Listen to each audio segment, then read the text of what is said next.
agradecer a presença de todos aqui hoje, né? Tarde maravilhosa.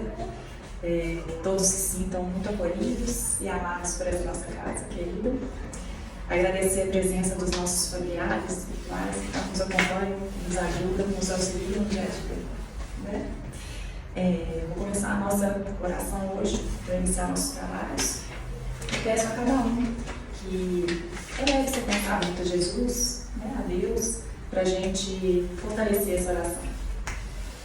Senhor Deus, vamos iniciar nossos estudos evangélicos e filosóficos, para que pedimos a assistência dos vossos mensageiros, a fim de que nos esclareçam a inteligência e nos deem o discernimento necessário para bem compreendermos o que vamos estudar. Sobretudo, rogamos que o nosso guia espiritual seja conosco e presida a nossa reunião. Nossa reunião hoje, a nossa palestra hoje, será ministrada pela Sandra, que é nossa coordenadora no plano físico, em conjunto, claro, com o nosso querido Zé Edmundo, coordenador do plano espiritual. O tema que a gente vai tratar hoje são bem-aventurados os aflitos, causas atuais das aflições. Espero que semeie o coração de cada um de vocês e que seja muito útil. Então, gente, boa tarde. Hoje o tema é da maior importância para a nossa vida, porque todos nós estamos encarnados e também temos muitos amigos que estão desencarnados, mas a nossa única diferença é uma vestimenta física. Todos nós sentimos dores, todos nós sofremos, todos nós passamos por angústias e por aflições. Então, o capítulo 5 do nosso Evangelho, compilado por Allan Kardec, ele trata desse tema, bem-aventurados os aflitos. E, pasmem, é o maior capítulo de todo o Evangelho, porque é o que mais nos identifica no planeta que estamos habitando agora. É um planeta escola, onde a dor está exercendo o seu papel santo, o seu papel educador. Por que a dor está nos educando? Porque ainda estamos nesse estágio. O nosso livre-arbítrio está muito imaturo ainda e o tempo todo teimamos em fazer escolhas equivocadas, muitas das quais vão ter consequências muito dolorosas. Muito bem, então, dito isso, que esse tema é pertinente ao nosso mundo de expiação e provas, é importante a gente entender que a expiação é você passar por aquilo. Você expiar, não quer dizer que você vai expiar, olhar, não. Você vai passar por aquilo para poder ter um aprendizado. Isso que é o expiar. É você aprender de uma maneira profunda e aquilo sedimentar dentro de você. E as provas são aquilo que toda escola tem. É a consolidação do seu aprendizado. Será que você aprendeu mesmo? Então vem a prova para certificar se já mudamos de fase, se aquilo já está consolidado dentro de nós. Então esse é o nosso mundo, esse planeta escola ainda é um mundo de expiação e provas, mas tem a boa notícia, que ele está passando para ser um mundo de regeneração. Então a gente está vivendo esse período aí de transição planetária. O que é um período de transição? É que não é nem uma coisa nem outra. E no meio, que é a transição, tem uma bagunça. Então nós estamos na transição planetária, que é aquela coisa meio complicada que todo mundo está vendo aí. Você não sabe mais o que é certo e o que é errado, o que era errado virou certo, o que é certo virou errado. Está uma confusão, mas essa confusão é a mesma confusão da dona de casa, que bota tudo para cima para poder lavar e fazer aquela faxina. Você já entrou na casa que vai ter a faxina, quando a faxineira está lá? Esse é o nosso momento. Tudo está desorganizado. E a faxina já começou a ser feita. Simbolicamente, os espíritos perversos, aqueles maus mesmo, de índole dura, endurecidos, eles já estão sendo lavados do nosso ambiente terreno. Eles estão sendo levados para um lugar que é mais compatível com o processo em que eles se encontram, né? E lá eles vão ter a oportunidade de começarem o seu processo evolutivo do ponto em que se encontram, que não vai ser mais aqui no planeta. Porque aqui nós vamos passar do jardim de infância para o primeiro grau, tá? Não ficamos assim tão contentes assim, porque é um pequeno degrau. Mas quem é do jardim de infância e que não dá conta de estudar seriamente algo com mais disciplina, mais responsabilidade, que vai ser o que vai tonalizar o nosso planeta doravante, vão ter que ir para mundos que ainda estão na idade de se resolver a coisa no grito, na brutalidade, na força. Entenderam, né? Bom, todos nós que estamos aqui nesse mundo de expiação e provas, temos as nossas enfermidades de alma. Uns têm para mais, outros têm para menos. O fato é que ninguém aqui é santo, tá? E essas enfermidades começam lá atrás. E o nosso caráter vem assimilando experiências que vão moldando ou não o nosso instinto, né?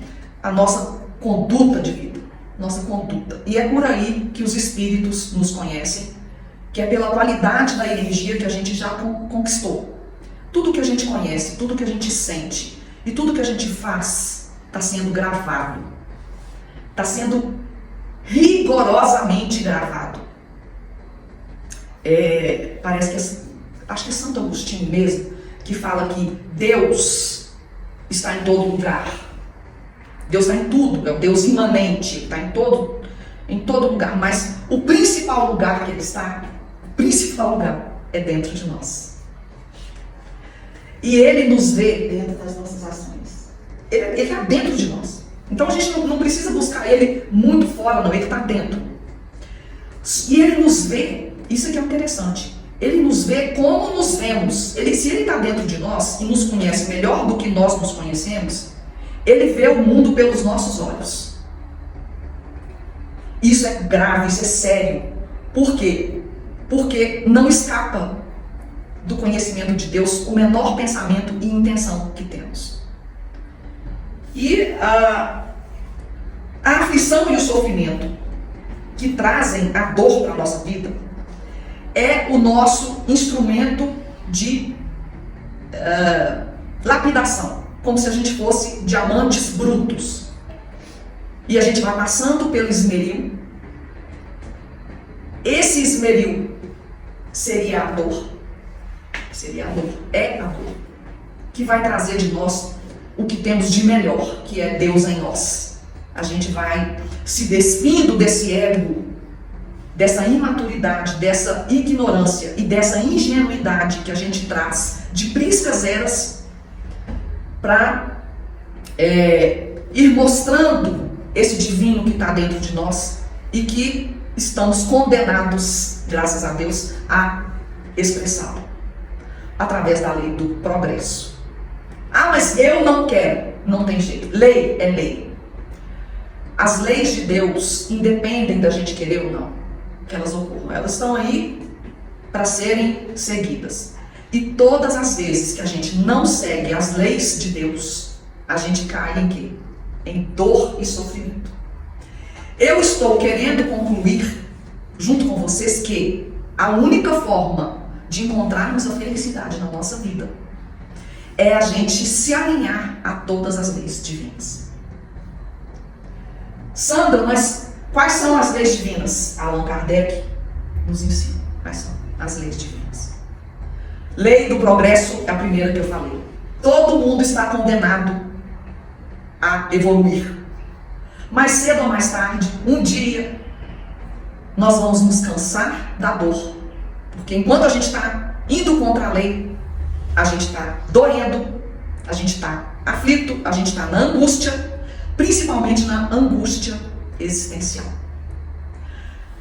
A angústia existencial, ela é grave. E hoje ela é a principal digamos assim, a principal, tem outras, mas ela é a principal causa das aflições atuais do planeta. Das aflições atuais. Mas e as causas das dores e das aflições que não estão muito ligadas ao nosso proceder, ao nosso procedimento, à nossa ação? Então é isso que a gente vai ver no Evangelho. Nós temos lá duas causas de aflição, de sofrimento. A primeira delas é aquela que vem do nosso passado sombrio, que a gente não lembra mais. Aquele que, por uma misericórdia divina e uma sabedoria divina, nós estamos impedidos de acessar e de lembrar. Por quê? Porque não daríamos conta de lidar no nosso dia a dia com tanta culpa, vergonha e arrependimento do que nós fizemos. É dose demais para a gente carregar, para a gente ter ânimo de mudar. Então Deus coloca o véu do esquecimento para a gente dar conta de fazer o nosso melhor. Então essas dores que vêm e a gente não sabe de onde vêm, elas têm a ver com um passado que a gente precisa repor. Em algum momento lá atrás, nós causamos prejuízo à vida, causamos prejuízos a terceiros, a pessoas, e causamos prejuízo a nós mesmos, através dos nossos vícios, da nossa invigilância, da nossa incúria e do nosso próprio e do nosso próprio humor mesmo, nossa personalidade, nosso ego. Muitas vezes as nossas inclinações ou tendências nos levam à revolta com o que está acontecendo. Dentro desse escopo aí que eu estou falando, que a gente não lembra, a gente vai achar que o que está acontecendo com a gente é uma grande e uma tremenda o quê? Injustiça. Não merecemos. Então, começamos a blasfemar Deus, quando não falamos assim, por que Deus deixou acontecer isso? A gente sempre escuta, né? Ou então, Deus se esqueceu de mim. Isso quando a gente não fala que a vida é muito azarada, não temos uma boa sorte, tudo pode dar errado, né? Ou então, uma terceira coisa que é gravíssima, a gente terceiriza a nossa dor, né? A gente está sofrendo, está na angústia por conta de alguém. Alguém é o culpado. Isso é uma tendência que a gente traz mesmo, tá? Tem a historinha, gente, é uma história, tá? É uma história de Adão e Eva que retrata bem a nossa psique, que é quando Adão foi pego por Deus, que ele falou, mas o que é isso? Comeste do fruto? O que ele fala? Senhor, foi a mulher. Ele já culpou alguém e tirou o dele fora. Tirou a responsabilidade. Nós somos treinados a fazer isso, mas assim, de uma maneira horrível. Sabe qual que é horrível? Porque ela é inconsciente. Muitas vezes fazemos isso e não vemos que fazemos isso. Isso fica bem ali no terreno sombrio do nosso ser, onde a gente não acessa, que é aquele lugar onde moram as compulsões, onde moram as paixões, onde moram as obsessões, os impulsos, as carências, os traumas. Nós temos esse porão sombrio. Uns mais do que outros, é verdade. Mas todos nós temos, e a nossa tarefa é levarmos luz nesse lugar, para que nos alinhemos cada vez mais e melhor com as leis divinas. Vamos recapitular as leis divinas que Allan Kardec nos coloca. Lei do progresso, lei do amor, lei da caridade. Lei da justiça, que é essa que a gente já está entendendo, da ação e da reação, porque a justiça de Deus é perfeita. Deus não é um ser que fica lá brincando de jogar, igual os deuses do Olimpo, né? Fica brincando de xadrez, jogando peça. Quer ferrar um e quer ajudar o outro. Deus não tem preferências. A lei de Deus é a mesma para todos, idêntica para todos. E a pessoa ou se aproxima ou se afasta dessa lei, e isso vai ter um resultado para ela. E esse resultado ela vai colher. Essa é a justiça de Deus. Essa é a perfeição da lei da justiça, né? Ah, mas como que eu vou saber? Gente, Deus é tão magnânimo que em cada consciência Ele inscreve essa lei. Tem uma tatuagem, tem um programa, um chip divino dentro de nós, para sempre nos lembrarmos das leis. Se você não sabe conscientemente, inconscientemente, lá no fundo do fundo, você sabe. No fundo do fundo tem uma pitadinha de, ai, será? Será que eu fiz certo? Será que é isso? Isso para quem não sabe, porque para quem sabe, fala assim, caí de novo, errei de novo, né? Mais leis. Lei da justiça, o que mais? Lei da destruição. Nossa, mas Deus fez uma lei da destruição? Fez. Para o nosso planeta, para a proposta educativa do nosso planeta, essa lei é preciso. As coisas precisam morrer para elas renascerem de forma diferente. Então, a má notícia é que todos nós vamos morrer. E que isso pode ser a qualquer hora, a qualquer momento, a qualquer segundo, em qualquer lugar. Esperando-se ou não esperando. De surpresa ou aquela morte que você já vê, que a pessoa já vem no processo de desligamento e você já sabe que ela está partindo. Todos nós estamos condenados a essa lei. Todo mundo sabe, não tem jeito. A lei da destruição. Com o tempo, aquela árvore ali vai secar e vai morrer. Isso se ela não pegar uma praga antes e secar antes do tempo. Com o tempo, tudo vai virar pó. Isso aqui já foi uma grande fazenda. Já tivemos escravos. Temos trilhas que foram descobertas, que eram trilhas de boi. Isso há 100, 200 anos atrás. O que sobrou? Sobrou um vilavel. Tudo transformou. As almas que estavam aqui, encarnadas, já tiveram as suas experiências, já abandonaram a experiência, já procuraram outros lugares, já estão com outras pessoas, muitas já foram, já voltaram ou estão indo. É possível que algumas possam estar apegadas aqui. Muitas já voltaram aqui. É possível.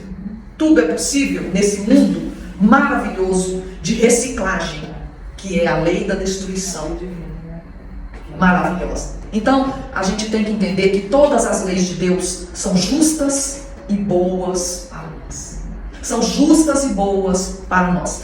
Temos a lei da procriação, da reprodução.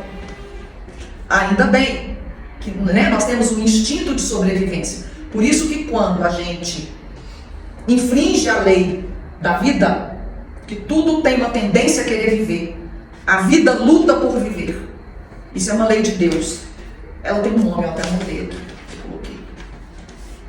aqui. A lei da reprodução. A lei da reprodução. Todas as coisas buscam reproduzir, buscam expandir, buscam crescer.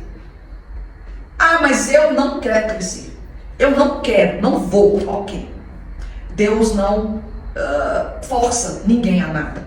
O nosso livre-arbítrio é algo sagrado para Deus. Então, em nenhum momento, Ele que está dentro de nós, Ele atua, mas Ele nos observa e nos deixa livres para termos a vivência que estamos querendo. Por isso que nós temos que ter muito cuidado com o quê? Com os nossos desejos. Para onde os nossos desejos estão nos levando? São eles os maiores responsáveis. São eles os maiores responsáveis pelas aflições e pelas dores que estamos colhendo ou que um dia vamos colher. Certo? Tem a lei da conservação. Essa lei da conservação é uma lei que, infelizmente, nos tempos atuais de transição, sempre aconteceu, mas agora está muito Muitas pessoas, no auge do seu desespero, no auge do seu desequilíbrio e da sua loucura, acaba por decidir por termo na sua vida. Então ela está infringindo essa lei da conservação. Né? Nós não podemos extinguir a nossa vida, nem a vida de quem quer que seja. A lei da conservação é: a vida tem que seguir viva, a vida tem que seguir viva. E é onde essas almas, quando despertam no plano de lá, tem aquela grande desilusão ao constatarem que são eternas, ao constatarem que o gesto tresloucado só piorou a situação. E muitas vezes é isso que a gente faz. A coisa está ruim e a gente age estabanadamente, sem reflexão, e toma decisões piores que vão piorar o que já está ruim. Então é onde o Evangelho nos mostra que temos causas que não estão visíveis da dor, que são heranças de vida passada, que graças a Deus estão obnubiladas, né? Não conseguimos acessar, mas estamos sofrendo demais por elas aqui. E temos as causas que os nossos próprios pés e mãos e cabeça e atitude causamos nessa própria vida. Coisas impensadas, escolhas mal feitas, posicionamentos errôneos, né? Que geraram consequências que hoje estamos sofrendo e colhendo. Resumidamente, resumão, somos 100% responsáveis por toda a dor que estamos sentindo. É isso que o Evangelho está dizendo. Ah, mas e a dor que eu não lembro? Também. Você é responsável. Foi você que provocou esse desequilíbrio e agora o boleto chega, a fatura está chegando. Ah, mas por que Jesus então falou bem-aventurados os aflitos? Por que bem-aventurados? Por acaso quem está sofrendo está feliz? Alguém que perdeu um amor está feliz? Alguém que perdeu um filho? Alguém que está com dívidas terríveis está feliz? Alguém que foi traído está feliz? Alguém que está doente, que está sentindo uma dor terrível, está contente? Claro que não.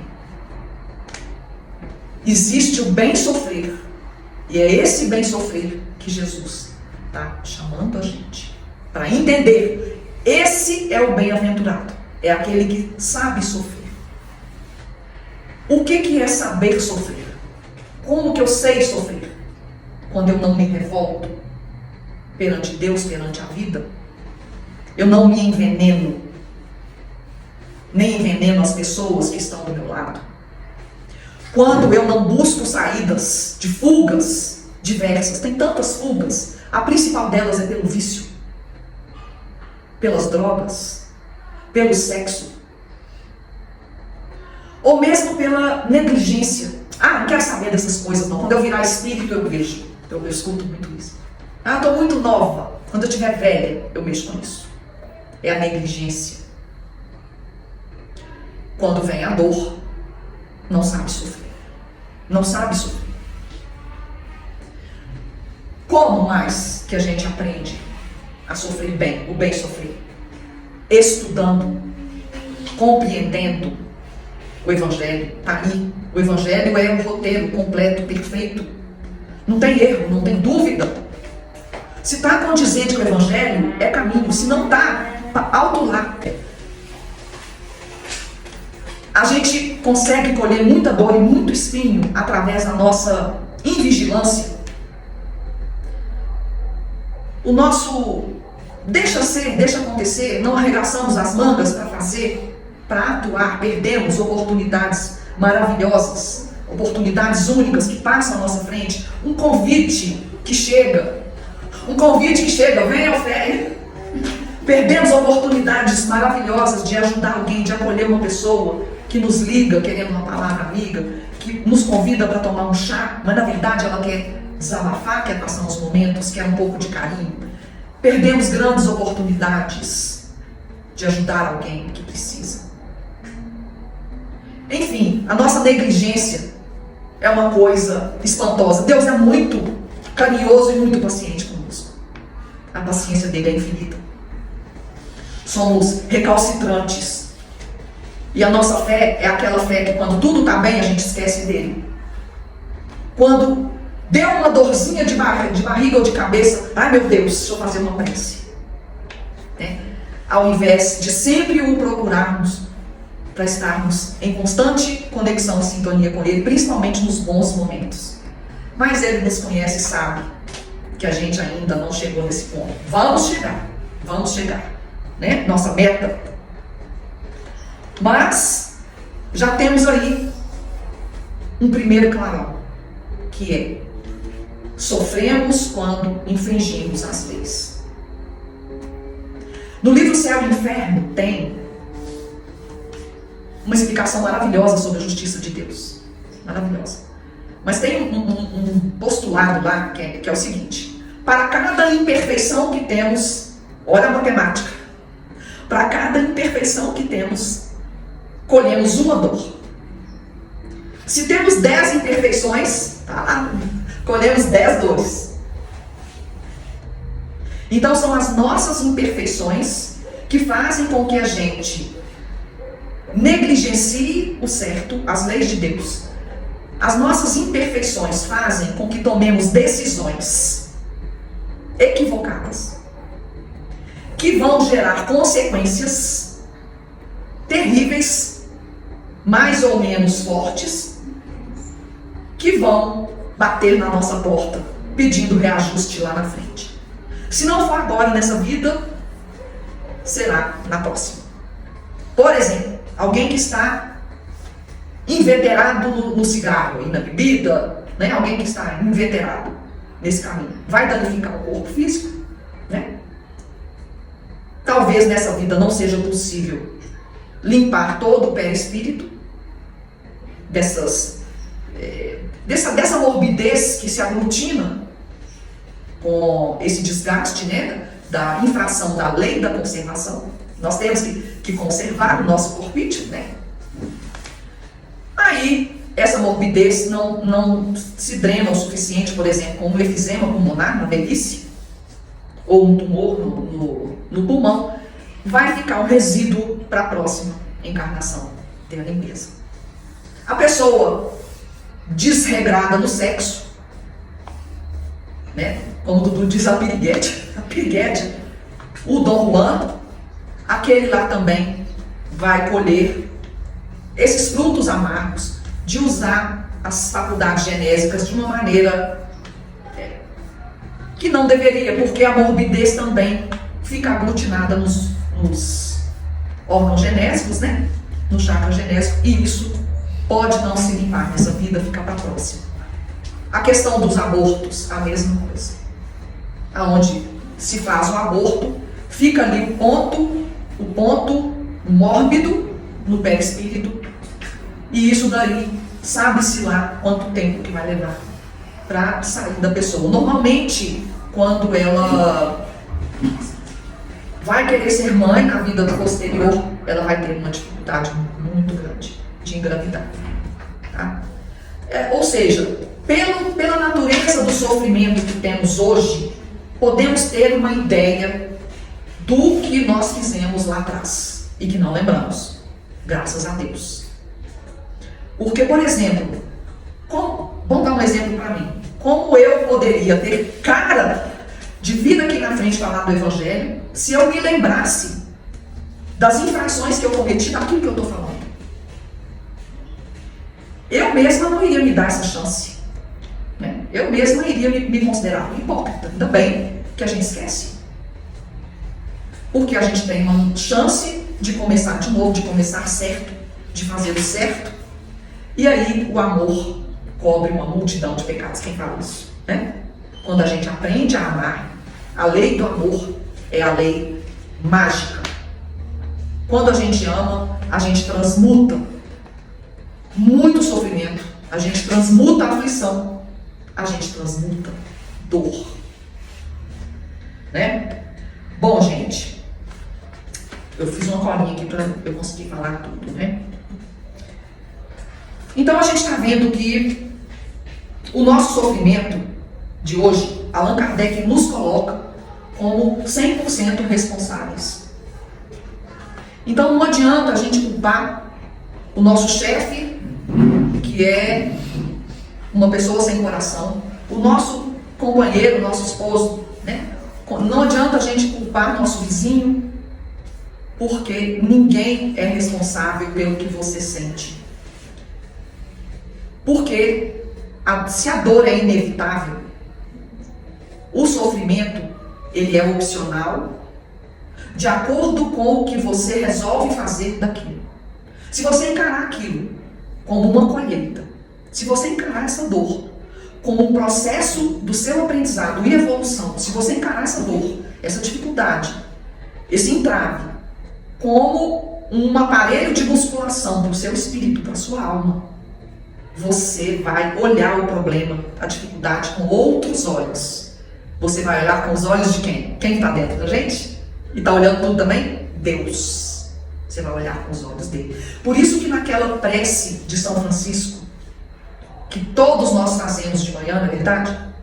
Senhor, no silêncio deste dia que amanhece, venho te pedir a paz, a sabedoria e a força. Quero hoje olhar o mundo com os olhos cheios de amor. Quero ser compreensivo, manso e prudente. Quero ver além das aparências, Pai, os vossos filhos, com os olhos que tu mesmo os vês. E assim, meu Deus, ver somente o bem em cada um deles. Aí parece que ainda continua, que ela é longa. Mas olha só, é o olhar de Deus que nós precisamos ter.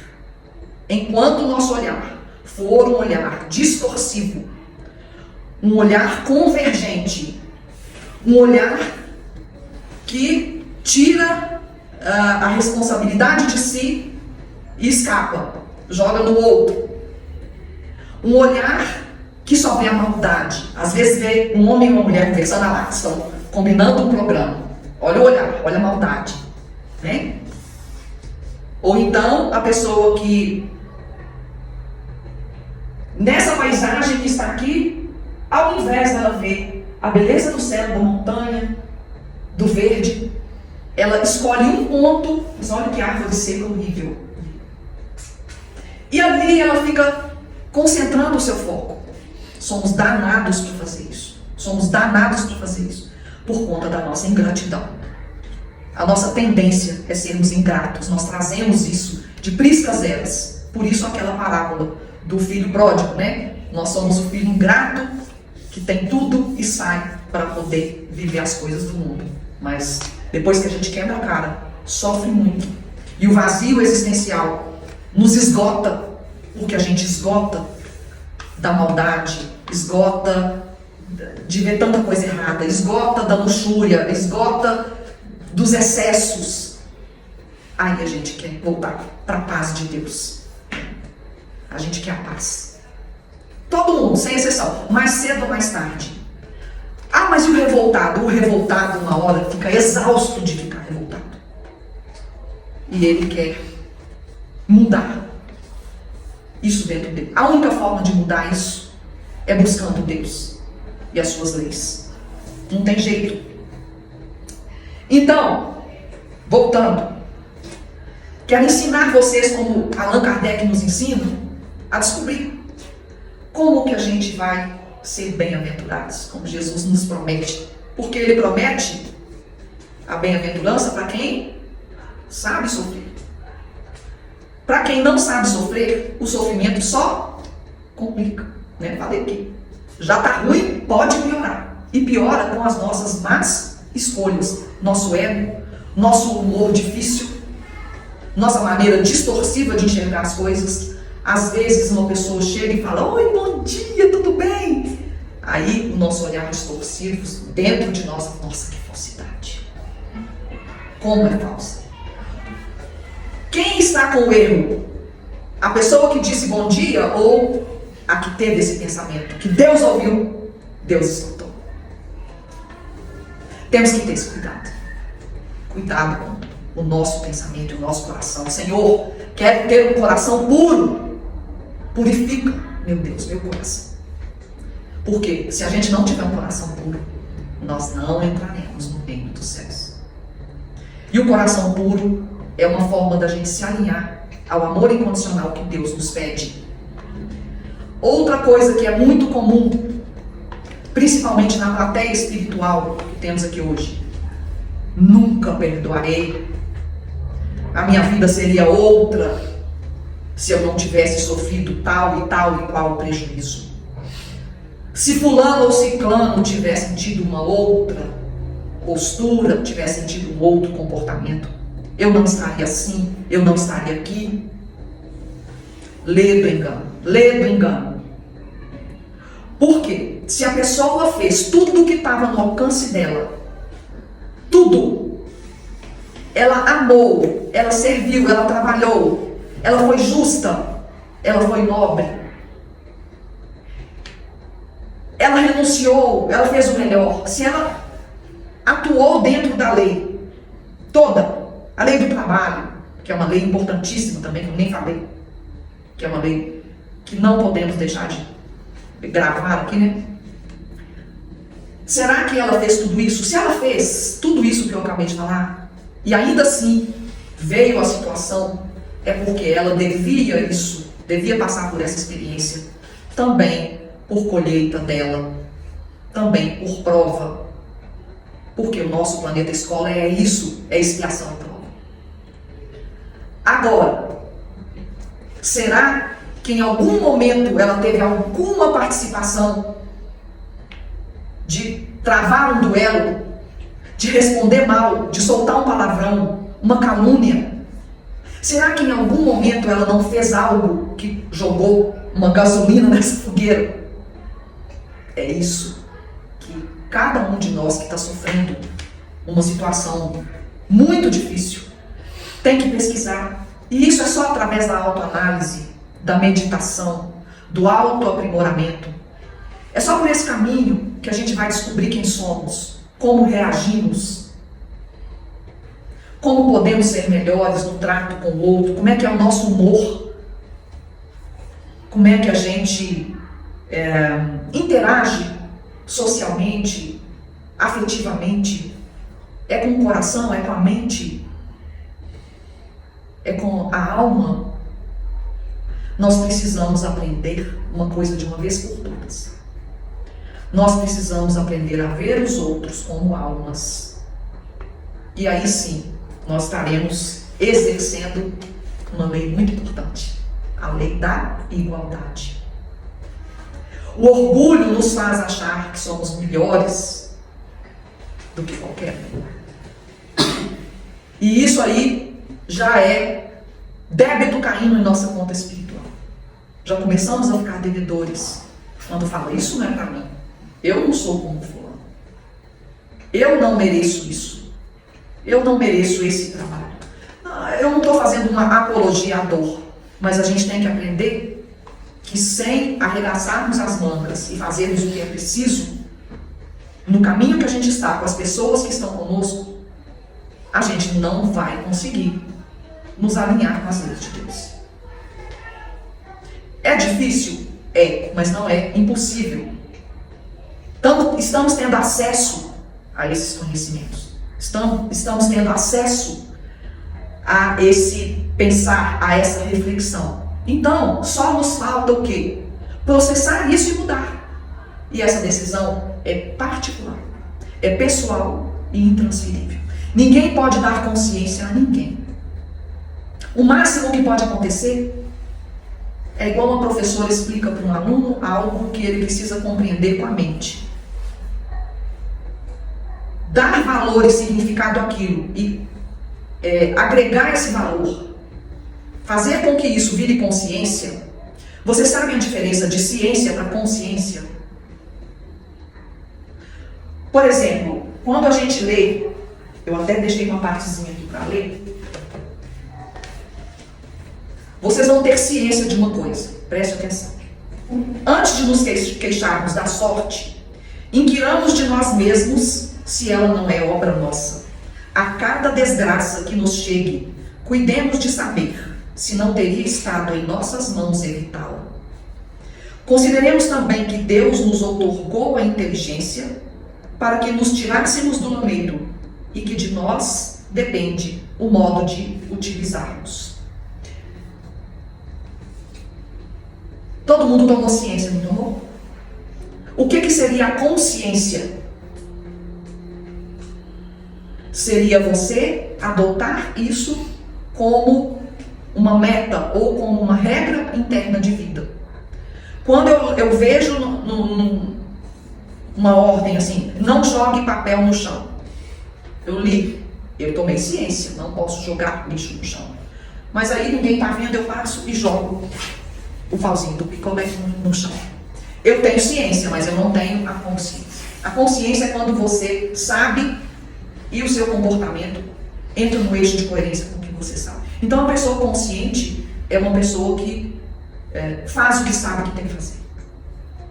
E é isso que Jesus está dizendo, que seremos bem-aventurados. Seremos bem-aventurados, porque quando ele fala bem-aventurados os aflitos, ele está dizendo assim, no futuro vocês serão consolados.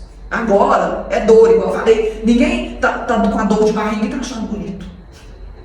Ninguém está enterrando um ser amado e está sem sofrer, achando que aquilo é bacana. Agora, no futuro nós acharemos.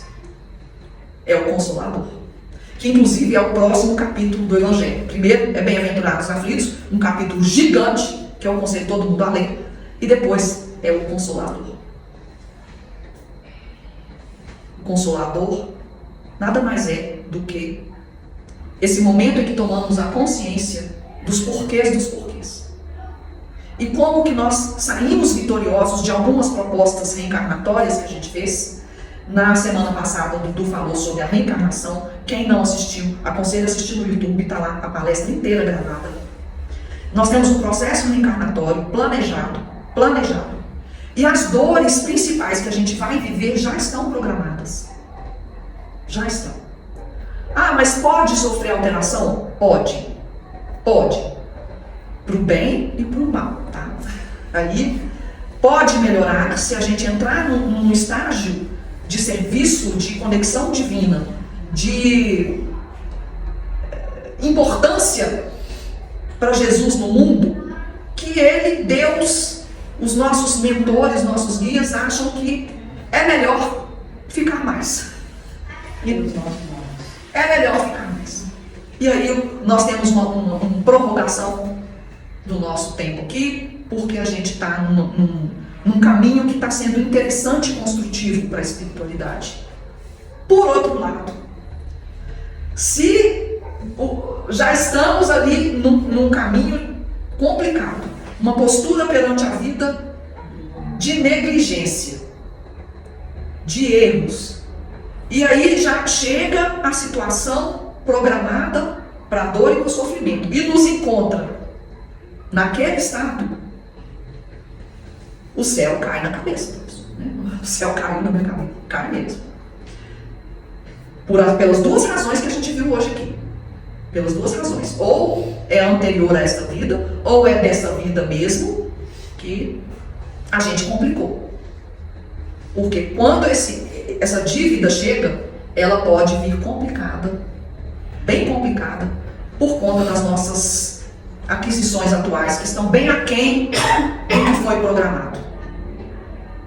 Estamos assim com nota baixa, e aí vem uma surpresa de prova bimestral, que é muito difícil a gente tirar a nota boa. Então, o negócio fica bem complicado. Tá? Por isso que, quando a gente aprende a bem sofrer, no futuro, seremos bem-aventurados. Porque veremos que esse nosso passado foi encoberto definitivamente, né? A espiritualidade jogou uma pá de cal em cima dessa podridão que a gente já arrumou, já apontou. E doravante a gente tem um outro estágio de evolução, que é tornar os nossos talentos, os nossos dons, o nosso amor visível para o outro, né? Porque não adianta também a gente ser uma pessoa muito talentosa, muito amorosa e ficar só ali no alto da montanha, na contemplação. Não estou tirando o mérito dos seres orantes, não estou. As orações têm sim seu papel maravilhoso, fundamental. Mas é o trabalho, é a lei do trabalho que faz com que a nossa evolução se acelere, né? E eu acho muito interessante que a gente acelere a nossa evolução. É ou não é? Ô, gente, considerações e dúvidas? Sandra, Sim. fazer só uma observação, que o convite de passar pela bem-aventurança, né? Bem-aventurados os aflitos. Ele está convidando a gente passar pela aflição e não se acomodar com ela. Não quer dizer que a gente tem que aceitar aquilo e falar assim, não, Jesus falou que a gente tem que passar, vou ficar quieto. Não, a gente tem que lutar de todas as formas para passar, mas de forma equilibrada, de forma tranquila, de forma consciente. Ótimo, Antônio. Então, você saber passar não quer dizer que você tem que aceitar aquilo de todo. Você tem que lutar com E ficar parado chorando. chorando, não, vou ficar aqui, eu não vou reclamar, mas eu vou ficar quieto, não vou fazer nada. Não, não é isso que Jesus está pedindo, não. Ele está pedindo o seguinte, que você não reclame, que você não vacileie, mas que lute para sair daquela situação de forma digna, de forma tranquila. Tá? Só deixa essa. Isso, é a lei do trabalho, né? É a lei do esforço. A lei do esforço, gente. Tudo dá trabalho, tudo é esforço. Ganharás o pão com o suor do teu rosto. Não vai vir pão de graça. O pão você pode imaginar qualquer coisa que seja boa, né? A felicidade não vai vir de graça. Vai vir com esforço, com persistência, perseverança, comprometimento e principalmente responsabilidade. Bom, então era essa a mensagem de hoje. Espero ter contribuído com vocês. Gratidão pela Eu queria impulsar a verdade que você disse, né? Tem uma passagem fugindo um pouco do evangelho, né? Minamoto Musashi, um japonês que viveu na era do Japão, na era Tokugawa do Japão, ele foi um guerreiro, quando adolescente, um dos principais assassinos do governo naquela época. Então ele sofreu muito pelas mortes que ele teve, ele matou muita gente, claro, e teve um sofrimento muito grande. E no final, ele foi um filósofo ao longo da vida dele, e ele finalizou dizendo que aquele que vê o caminho e que faz, acaba se tornando um caminho. E ele conseguiu essa consciência, você falou, né? Ele tomou consciência para a vida dele, tudo isso que você disse, a partir do momento que ele entendeu que aquilo fazia parte da jornada dele, de como ele teve que lidar com os outros. Então ele passou por todos esses aspectos de leis que você falou, de trabalho, de respeito com o próximo, e de como que você pode entender a vida como um todo. Então é uma obra bem interessante que bate muito com o que você disse. De fato, faz sentido se você for olhar outros olhares também. Bacana, Marcelo. Obrigada, gratidão por ter trazido. Gente, então agora nós vamos fazer a prece final, Fabiano. E aí, as pessoas que quiserem tomar o passe ficam sentadinhas, porque serão chamadas ali pela luta. Vamos lá, limpar os pensamentos. Vamos fazer as orações que Jesus nos ensinou. Pai nosso, que estais nos céus, santificado seja o vosso nome. Venha a nós o vosso reino, seja feita a vossa vontade, assim na terra como no céu. O pão nosso de cada dia nos dai hoje, perdoai as nossas ofensas, assim como nós perdoamos a quem nos tem ofendido. Não nos deixeis cair em tentação, mas livrai-nos de todo mal. Ave Maria, cheia de graça, o Senhor é convosco. Bendita sois vós entre as mulheres, bendito é o fruto do vosso ventre, Jesus. Santa Maria, Mãe de Deus, rogai por nós, pecadores, agora e na hora de nossa morte.